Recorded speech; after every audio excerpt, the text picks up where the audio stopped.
2 years before I walked the Camino de Santiago, I was partying in a packed nightclub on the Greek holiday island of Corfu.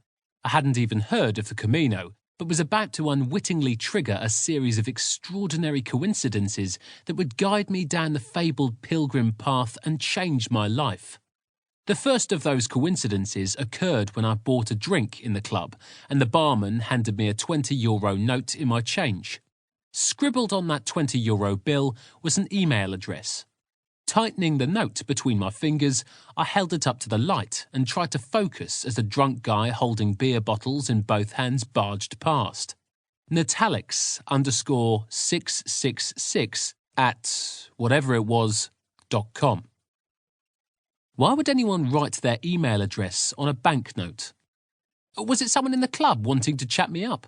A quick scope of the dance floor didn't reveal any alluring looks. Did the account belong to a girl called Natalie? Was she a Satan worshipper, a fan of death metal music, a devil between the sheets? Then the fog of irrational thought cleared and a smile of realization flashed across my face. So this was why every attempt to impress the ladies that night had failed miserably. In a desperate bid to catch a roving eye, I'd spent the evening dancing half-heartedly to music I hated and asking women for cigarettes even though I wasn't a smoker. I'd plunged to a new low when I'd scored a smoke from some girls and tried sparking up while holding it like a pen between my shaky fingers, nowhere near my mouth. The girls had walked away, ridiculing me, and I'd felt very silly indeed. Desperate times called for desperate measures. Resorting to using the lame chat-up line that I was a singer in a rock band got the reply it deserved. "What's your band called?"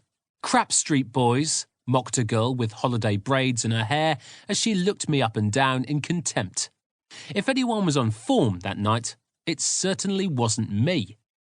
The reason why, though, was now obvious.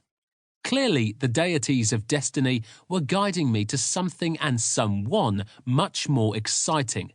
The email address of a mysterious girl.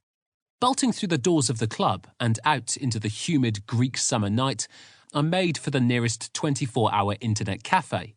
Being out all evening had drained my mobile's battery, and it was the quickest way to get in contact. A sour-faced insomniac at the front desk with greasy hair, stubble, and storm clouds under his eyes snatched my €2 coin for an hour online. Once logged on, I shot Natalex_666 a message. Time was of the essence. I explained how and where I'd found her email address, asked if she was still in Corfu, and told her my exact location. Signing off, I popped the big question. Would she like to meet? Tonight? I dreamt of a happy ending to my ego-crushing evening. Maybe she was in that very internet cafe.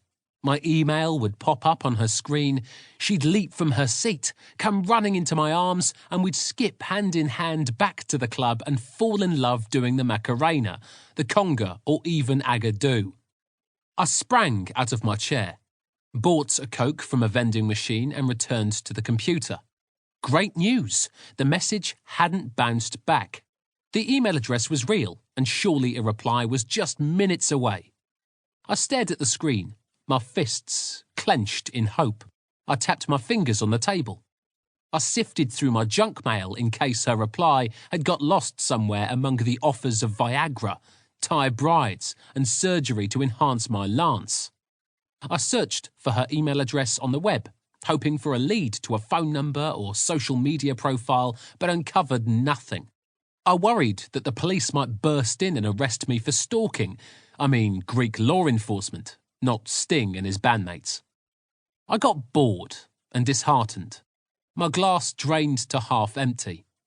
When my hour was up, I sighed disappointedly and conceded that my idea was nothing more than an inebriate's insanity, and my chances of receiving a reply were extremely slim. Imagine, then, how my socks were knocked off when, 2 years later, as I packed my bag to walk the Camino, Natalex_666 unexpectedly dropped back into my life. Para seguir escuchando este audiolibro gratuitamente, haz clic en el enlace de la descripción y podrás escucharlo completo sin coste gracias a la prueba de 30 días de Audible.